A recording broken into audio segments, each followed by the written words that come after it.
আসসালামু আলাইকুম। আজকের এই ক্লাসটিতে স্বাগত জানাচ্ছি।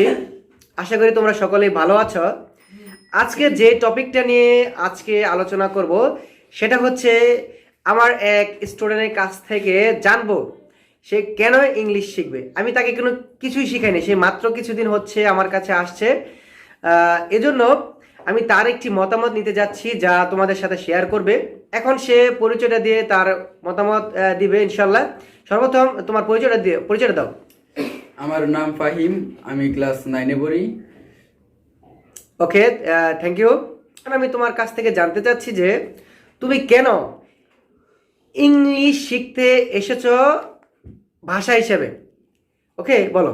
আমি ইংলিশে কথা বলতে চাই, এমন আমার ফ্রেন্ডদের সাথে সবাই সাথে আমি কথা বলতে চাই ইংলিশে। অ্যান্ড আমি ইংরেজিতে অনেক দুর্বল, ইংরেজিতে পরীক্ষায় অনেক খুব খারাপ রেজাল্ট করি, তাই আমি ইংলিশ শিখতেছি। ইংলিশ শিখে নিজে নিজে বানিয়ে বানিয়ে ইংরেজিতে লিখতে চাই। ওকে, তাহলে তুমি বোঝাতে চাচ্ছ যে ইংলিশটা তুমি কি বানিয়ে বানিয়ে লিখবা, মুখস্থ করা ছাড়া, ঠিক না? জি স্যার। মুখস্থ করবা একটি বিষয়, যে টপিকটা সেটা তুমি কি পরীক্ষা কমন পড়ুক আর নাই পড়ুক সেটা তুমি বানিয়ে বানিয়ে লিখবা, তাই তো নাকি? জি স্যার। এই জন্য আচ্ছা, তোমার এখন ইংলিশ সম্পর্কে তোমার দূরদৃষ্টি সম্পর্কে আমি জানতে চাচ্ছি। যদি তুমি ইংলিশ শিখো ভাষা হিসেবে তাহলে তোমার ইন ফিউচার তুমি কি কি সুবিধা ভোগ করবে সেটা যদি একটু বলো, তাহলে আমার অন্যান্য যে স্টুডেন্টস আছে তারা কি করতে পারবে, তারা এই বিষয়ে খুবই উপকৃত হবে। তোমার কাছ থেকে তোমার মতামতটা দাও। আমি ইংলিশে কি লিখতেও চাই, আর কম্পিউটার চালাতে অনেক ইংলিশ দরকার লাগে, তাই আমি ইংরেজি শিখতে চাই। এমনকি আমরা যদি এক দেশের থেকে আরেক দেশে যাই, মানুষের সাথে কথা বলতে চাই, তাহলে ইংলিশে কথা বলতে পারবো। এমনকি আমাদের বাংলা ভাষা সেখানে চলবে না, আমরা ইংলিশে কথা বলতে পারবো সবার সাথে।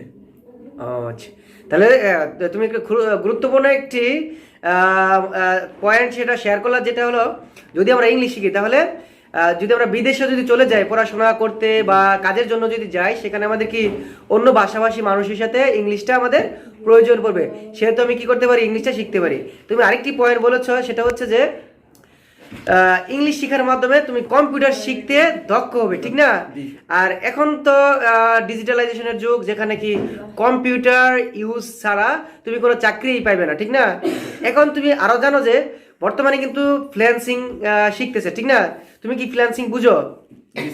আচ্ছা, ফ্রিল্যান্সিং হচ্ছে, আমি তোমায় বলছি ফ্রিল্যান্সিং সম্পর্কে একটু। বিষয়টা হলো যে ফ্রিল্যান্সিং এর মাধ্যমে অন্য দেশের লোকের সাথে তুমি অনলাইনে যুক্ত হয়ে কাজের মাধ্যমে কি দেশে বসে তুমি কাজটা সম্পাদন করে দিবে, ঠিক না? আর এইভাবে তার সাথে যোগাযোগ করার জন্য যে ল্যাঙ্গুয়েজটা প্রয়োজন সেটা হচ্ছে কি, বাংলা না ইংলিশ? ইংলিশ। সেই জন্য তোমাকে ইংলিশটা শিখতে হবে। আমরা যদি কোনো চাকরি বাকরি করতে চাই তাহলে ইংলিশটা অনেক দরকার এবং অনেক প্রয়োজন পড়ে। আরেকটি বিষয় কিন্তু তুমি পয়েন্ট বের করে, সেটা হচ্ছে যদি তুমি ইংলিশ শিখো তুমি কিন্তু পরীক্ষায় ভালো রেজাল্ট করতে পারবে, ঠিক না? জি স্যার। তাহলে তুমি কিন্তু পরীক্ষায় ভালো রেজাল্ট করবে। আচ্ছা ফাহিম, তোমার এই সুন্দর মতামতের জন্য অন্যরা উপকৃত হবে। তাহলে আমার অন্যান্য ছাত্রছাত্রী তোমাদের উদ্দেশ্যে বলতে চাচ্ছি যে ইংলিশটা শিখবে এমনভাবে যে তোমার একাডেমিক পড়ার পাশাপাশি ইংলিশ আছে ল্যাঙ্গুয়েজটা কমপ্লিট হয়ে যায়। ওকে, সো তোমাদের দীর্ঘ কামনা করে এবং তোমাদের ইংলিশ শেখার যাত্রাটা শুভ হোক এবং তোমরা যাতে ইংলিশটা ভালোভাবে শিখতে পারো সেই দোয়া কামনা করে আজকের মতো এখানেই আমাদের আলোচনা শেষ করছি। সবাই আসসালামু আলাইকুম। ফাইন, সালাম দাও। আসসালামু আলাইকুম।